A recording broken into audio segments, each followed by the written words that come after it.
la realidad y la imagen de Tijuana en México y en el mundo. Realmente es un honor estar aquí con todos ustedes. Lo que me había pedido Pepe y su equipo como tema era el panorama político hacia el 2018, pero más que especular sobre lo que pueda o no suceder, quisiera aprovechar esta oportunidad para exponer algunas ideas sobre lo que yo creo que debiera proponerle al país en el 18 una candidatura independiente. Yo espero que la haya, la mía o la de alguien más. Creo que es necesario por muchas razones, entre otras porque los partidos no solo no van a proponer candidatos que propongan cosas así, sino que mucho menos harían cosas como las que voy a describir. No lo van a hacer, ya sabemos que no lo van a hacer, no lo va a hacer Morena, no lo va a hacer el PAN, no lo va a hacer el PRI y el PRD, pues tampoco, aunque no sabemos muy bien qué vaya a hacer el PRD. Y por tanto me parece importante tratar por lo menos de poner en la mesa los temas que me parece a mí que tienen que ser los centrales y los voy a reducir a 5 propuestas muy concretas de las cuales voy a hablar ahorita antes de poder discutir con ustedes estos temas o los que ustedes deseen. La primera tiene que ver con la impunidad. No va a haber confianza ni credibilidad de ningún gobierno, ninguna presidencia en México mientras no se acabe con la impunidad. Y esa impunidad solo va a terminar si se castiga, se investiga, se castiga lo que haya sucedido en el pasado. No hay manera de detener la corrupción y las violaciones a los derechos humanos y a la legalidad en el futuro o en el presente si no se atiende también el pasado. Y para eso no hay ninguna otra solución, no hay ningún otro remedio que comisiones especiales creadas profeso específicamente para eso. Una comisión de la verdad contra la impunidad en México para investigar los hechos de corrupción y las violaciones a los derechos humanos en los sexenios de Fox, de Calderón y de Peña Nieto. Si no estamos dispuestos a dar ese paso, no vamos a poder limitar la corrupción y la ilegalidad futura. No hay remedio, simplemente es imposible. Y esa comisión debe tener apoyo internacional significativo, no simplemente ser una comisión mexicana, no tiene necesariamente que ser como la de Guatemala, como la CICIG, pero sí necesita apoyo internacional, apoyo de la ONU, apoyo de la OEA, apoyo, por supuesto, de los gobiernos de los países amigos, de Estados Unidos, de la Unión Europea, etc. Si eso no estamos dispuestos a hacerlo, no vamos a acabar con la corrupción en México. No hay manera. ¿Por qué? Porque no hay consecuencia, no hay a qué temerle, salvo si es una venganza política. Pero la venganza política puede incidirle miedo a alguien, pero no va a generalizarse. Duarte ahorita, Javier Duarte, puede pensar que se lo quieren fregar por represalias y por venganza política. Creo que es cierto, si eso es lo que piensa, creo que tiene razón. También creo que es muy ratero, por supuesto. Pero el problema no es que es ratero, es que todos sabemos que no lo están persiguiendo por ratero. Lo están persiguiendo por una venganza política, por haber perdido las elecciones, porque ganó Miguel Ángel Yunes, etcétera, etcétera, etcétera. Esa es la primera propuesta y es una condición absoluta para poder avanzar en el tema que más preocupa a la gente en México, que es el tema de la corrupción. El segundo tema, por desgracia, más vigente que nunca, y la segunda propuesta, tiene que ver con el tema de la seguridad.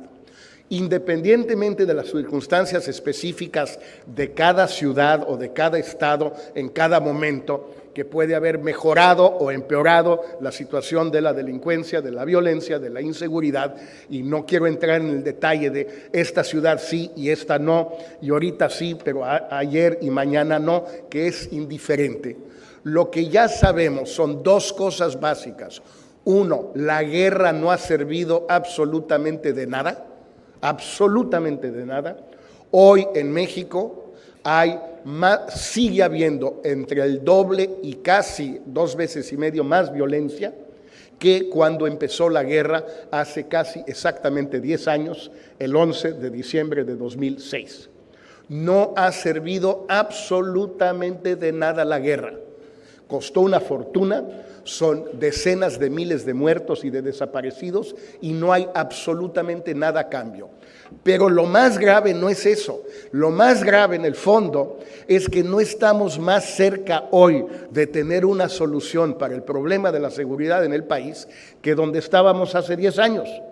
Independientemente de la guerra, si mañana Peña Nieto tuviera la sabiduría, la visión y la sensibilidad de acabar con la guerra, mañana, tampoco tendríamos con qué tratar de imponer seguridad y tranquilidad para las familias mexicanas. No tenemos con qué. ¿Por qué? Porque nos hemos pasado 10 años y antes de eso, los 6 de Fox también, no construyendo el único instrumento que puede servir en México, que es una Policía Nacional única, grande, bien equipada, bien financiada, bien entrenada. Seguimos con esta cosa absurda de seguir creyendo mágicamente que algún día va a haber policías municipales que funcionen. Pero ¿por qué las habría? No hay ninguna buena razón, salvo que le queremos echar ganas. Es que ojalá le echaran ganas los presidentes municipales. No, no le van a echar ganas. Y no vamos a pagar más predial para que le echen ganas. No lo vamos a hacer, punto. Pero tampoco vamos a crear las policías estatales, las 32, que supuestamente servirían y sustituirían a las municipales. El cuento del mando único es tan absurdo que ya no le llama, es mando único mixto. Es decir, es único a veces, cuando tenga yo ganas y cuando no, no. Es único salvo cuando es múltiple. No, pues está padre. Claro, se le tenía que ocurrir a un priista algo así. Es el Partido Revolucionario Institucional, pues es el mismo tipo de lógica. Juntemos dos términos antinómicos y simplemente con eso resolvemos el problema, ¿no? No puede ser único, no queremos que sea múltiple, entonces es mando único mixto. Las policías estatales no sirven, ninguna de ellas ha servido. La que dizque ponen como ejemplo, que es la de Nuevo León, la Fuerza Civil, ya sabemos, ya no funcionó, y no por el Bronco sí o el Bronco no, sino porque los magnates de Monterrey estuvieron dispuestos a pagarla durante 1 o 2 años y después ya no. Y entonces pues no crece la famosa Fuerza Civil, no llega a los 14,000 efectivos que habían prometido, no le pagan a los que sí tienen lo que habían prometido. ¿Y por qué? Porque no tiene lana el Estado. Y porque sería el colmo que del presupuesto federal, es decir, presupuesto financiado, entre otros, por los contribuyentes de Oaxaca y de Chiapas, le mandáramos dinero al estado más rico de la República para que tengan una policía como Dios manda. No va a suceder. Una Policía Nacional única es la única solución posible. No es perfecta, no es idónea, no es algo que va a hacerse de un día al otro. Pero ¿qué le va a pasar al próximo presidente de este país? Espero que sea un independiente, pero al que sea, el primer día va a hablarle un presidente municipal o un gobernador a decirle: oiga, presidente, tenemos un problemón en Tlaxcala de violencia, se nos ha disparado, ya no hay control aquí, ayúdeme. ¿Y qué recurso, con qué va a responder el presidente? Pues con la policía municipal no, porque no existe. Con la estatal no, pues porque tampoco existe. Y la federal pues no alcanza. ¿Qué va a tener que hacer el presidente? Mandar al ejército. ¿Por qué? Porque no hemos construido otro sexenio más la Policía Federal que necesitamos. Va a cerrar este sexenio, me decía el otro día Eduardo Guerrero, más o menos en 40,000 efectivos, tal vez 45,000 efectivos. Peña había prometido 50,000 más para la PF y 50 para la llamada gendarmería. La llamada gendarmería resultaron ser 5,000 más que se incorporan en realidad a la PF, y la PF no creció prácticamente en este sexenio. La creció Calderón o García Luna, Fox no la creció, entonces vamos a acabar más o menos con los mismos 40, 50,000 que teníamos antes. No sirven, para este propósito no sirven de nada, aunque sí sean mucho mejores que las municipales y las estatales. Tercera propuesta. Desde hace muchísimo tiempo tenemos un problema de informalidad en la economía, de pobreza y desigualdad y salarios bajos en el país, y de una incapacidad en México que tenemos para resolver estos temas. Y hay propuestas para hacerlo, son propuestas caras, cuestan mucho dinero. Pero si no las ponemos en práctica, pues no vamos a resolver este asunto. Tiene dos facetas básicamente esta propuesta, que la ha propuesto mucha gente, pero en particular ha sido Santiago Levy en el Banco Interamericano de Desarrollo que más ha insistido en ello. Por un lado, un sistema único y universal de protección social en México, financiado por el Fondo Fiscal Central.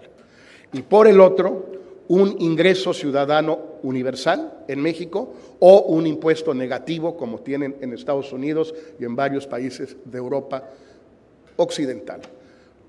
¿Por qué las dos cosas y por qué tienen que ir juntas? La primera es indispensable por dos razones. Porque en México casi la totalidad de la protección social está vinculada al empleo o estaba vinculada al empleo.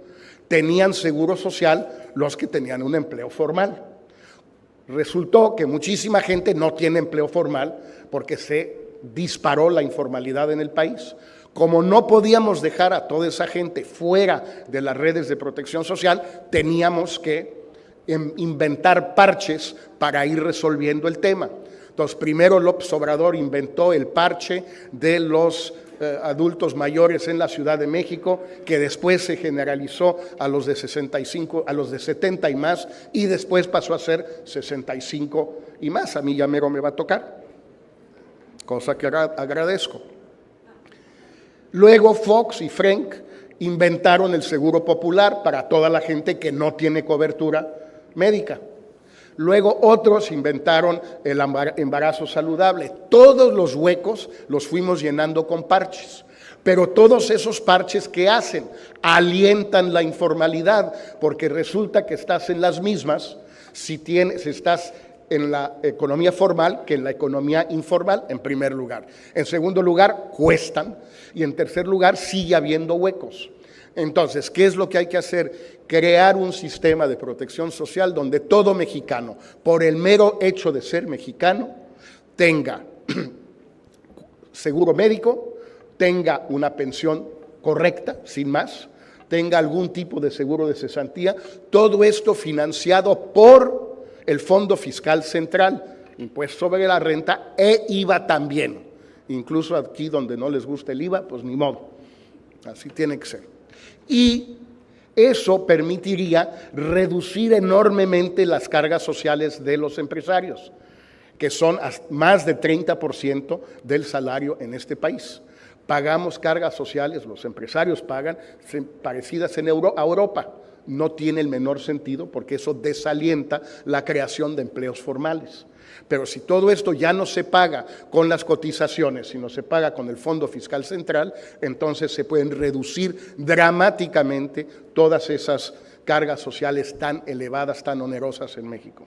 Pero al mismo tiempo que damos eso, también es indispensable ya darle un ingreso mínimo, aunque sea realmente mínimo, a todos los mexicanos. Mínimo, nada del otro mundo, pero no es oportunidades o prospera como se llama ahora, no es solo para la gente de menores recursos, tiene que ser básicamente para todos Y obviamente para los que tienen más, pues pedir su solidaridad, que lo declinen, pero que sea un asunto universal. Cada mexicano mayor de 18 años debe poder recibir del Fondo Fiscal Central también una cantidad mínima, pero significativa. ¿Qué quiere decir mínima? Me gustaría que se pudiera llegar a través de un impuesto negativo a unos 2.500, 2.700 pesos al mes por persona mayor de 18 años, no por hogar, no la mamá, como es el caso ahorita de Oportunidades o de Prospera. Esto cuesta dinero, pero tiene enormes ventajas. En primer lugar, generaliza un piso mínimo para todos, que se dice fácil, pero es mucha lana para una persona que está por debajo de la línea de pobreza extrema, ni se diga, pero incluso pobreza. 70% de los mexicanos ganan menos de 6,000 pesos al mes. Yo he estado visitando mucho las plantas de la industria automotriz o las ciudades de la industria automotriz del Bajío los últimos meses. El ingreso, el salario de ingreso a esas plantas, a las nuevas, es de 5 a 6 mil pesos. Es decir, $300, perdón. $300 al mes. En una comida de 5 o 6 personas, en cualquiera de los magníficos restaurantes que hay en esta ciudad o en Ensenada, en los buenos, una comida de 5 o 6 personas, nos gastamos eso, en una comida. El salario mensual, no de alguien que anda vendiendo chicles en la calle, de alguien que trabaja en la industria automotriz globalizada, competitiva, moderna, exitosa. Lo peor de lo que vivimos en este país no es lo que no funciona, es lo que sí funciona. La tragedia sucede en los sectores que sí funcionan, en la industria automotriz, en la exportación de cítricos, en las maquiladoras, sí funcionan. ¿Y los salarios qué son? Pues son salarios de miseria. Si colocamos este piso mínimo, por lo menos garantizamos que haya algo para todos. Y ese algo también puede ir sirviendo como un estímulo para que en los sectores productivos se tenga que pagar más, porque si no la gente en efecto no va a querer trabajar ahí.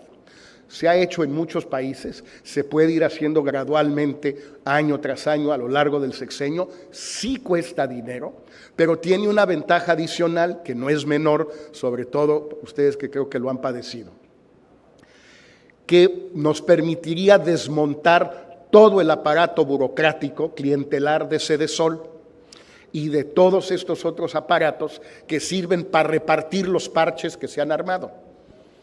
El Seguro Popular, todo eso, a través de este ingreso único se puede ir desmontando y como es universal, no le puede tocar a unos sí y a otros no.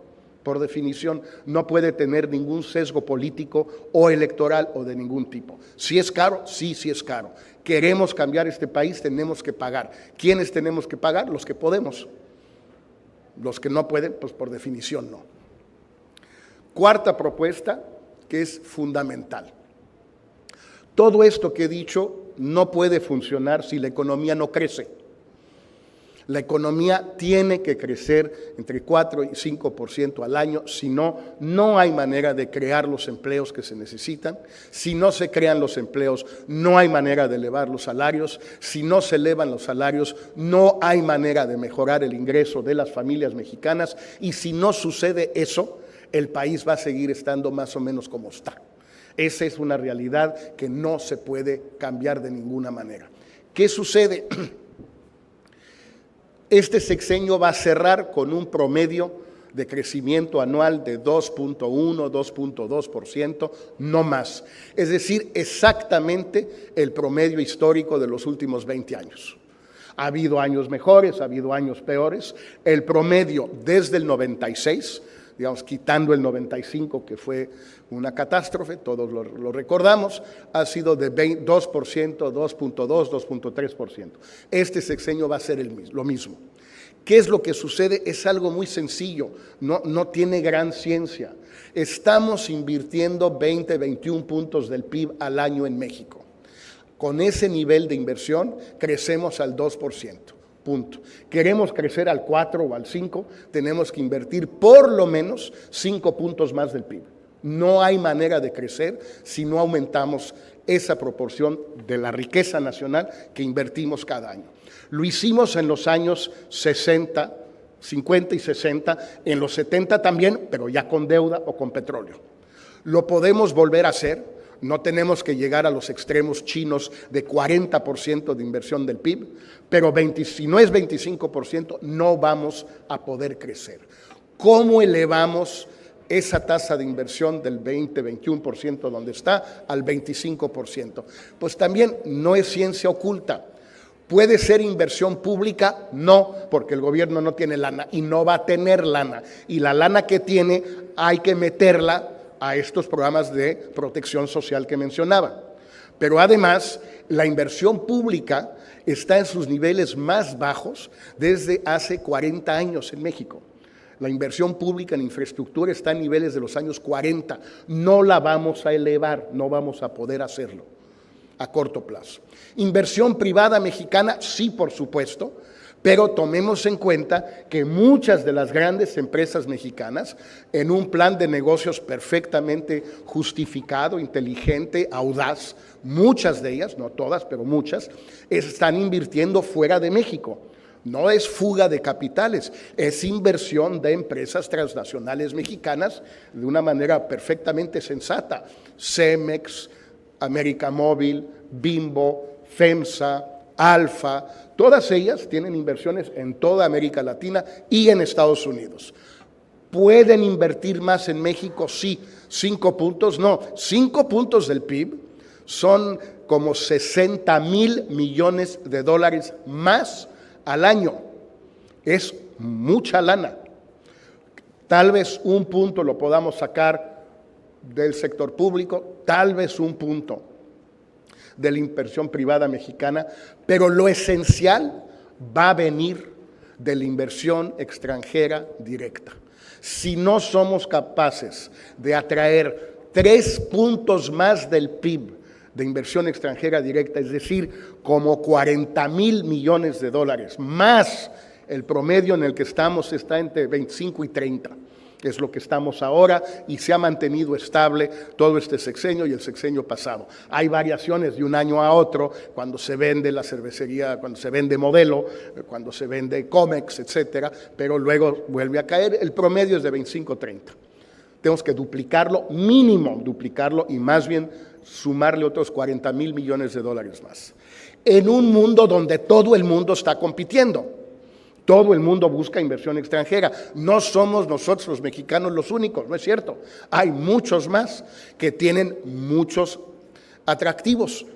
Nosotros tenemos los nuestros, los brasileños tienen los suyos, los indios tienen los suyos, por supuesto los chinos. ¿Cómo le hacemos para lograr eso? Pues hay una única solución posible, no hay otra, es seguridad jurídica. Si no logramos darle seguridad jurídica al inversionista extranjero que no ha venido ya, a los nuevos, no van a llegar. Y si no llegan, no va a aumentar la inversión en México como proporción del PIB. Y si no aumenta, no va entonces a crecer esta economía. ¿Qué es seguridad jurídica? Pues que mejor ustedes lo saben. Es que se cumplan los contratos, es que haya Estado de Derecho, es que no haya violencia, es que no haya historias de colgados, decapitados, asesinados, violados, desaparecidos, es todo eso. Pero no es de hablar bien de México, no se trata de hablar bien de México, ya no es asunto de dorar la píldora, no es de hablar bien de México, porque la gente en el mundo que toma decisiones, las toma a partir de información que está disponible para todos, en las redes, en las cadenas de 24 horas, en los periódicos online. Hay muy poca información que tengan unos y que no tengan otros. Por tanto, no se trata de hablar bien de México, se trata de que esté bien México. Si no está bien México, no va a llegar esa inversión. Esa es la cuarta propuesta fundamental. Tenemos que salir a buscar ese dinero, esos recursos, pero tenemos que llevar con cada quien afuera las credenciales, las pruebas, los testimonios de que esa seguridad jurídica sí existe. Quinta y última propuesta para terminar, y tiene mucho que ver con lo que va a suceder la semana que entra en Estados Unidos y tiene mucho que ver con lo que viven ustedes en Tijuana desde hace muchísimos años. Tenemos que adoptar una idea distinta, una relación distinta con Estados Unidos. Si gana Trump, por supuesto, pero aún si no gana, de todas maneras ya necesitamos llevar a cabo en México una especie de conversación nacional sobre nuestra relación con Estados Unidos. No para andar inventando, perdónenme, ingenuidades o tonterías, sino para integrarnos más con Estados Unidos, no menos. La solución al problema que planteó esta campaña en Estados Unidos no es menos relación con Estados Unidos, es más relación. Una relación más integrada, más intensa, más cercana. Tiene que ser de esa manera, si no, no vamos a poder avanzar. ¿En qué consiste eso? Consiste en varias cosas, me limito a 2 o 3 porque no quiero extenderme. En primer lugar, volver al tema migratorio, que es absolutamente esencial. Ya el expresidente Zedillo y el exsecretario de Comercio de Bush, Carlos Gutiérrez, han hecho una propuesta de volver a bilateralizar el tema migratorio. Es fundamental. Hay que llegar a un acuerdo con los americanos de acabar con la guerra del narco. También en California van a aprobar un referéndum el martes legalizando el uso recreativo de la marihuana. Es un gran cambio, en mi opinión muy positivo. En tercer lugar, tenemos que empezar a hablar con las grandes industrias norteamericanas que están en México, por ejemplo, la automotriz, para empezar a hablar del tema de los salarios. Llegar a acuerdos sectoriales o regionales donde, por un lado, la competitividad de México no se pierda, pero donde tampoco tengamos estos salarios espantosos de los que ya hablé. Tenemos que ir avanzando en ese sentido. Tenemos que tener una postura mucho más activa, más presente, más vigorosa, más audaz, como sociedad mexicana y como gobierno mexicano dentro de Estados Unidos.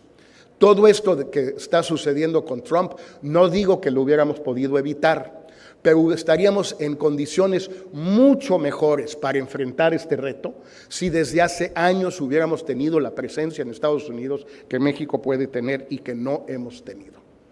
Esto también es fundamental para cualquier mejora en el país. Estas 5 propuestas permitirían cambiar a México, se pueden poner en práctica y realizar en un sexenio.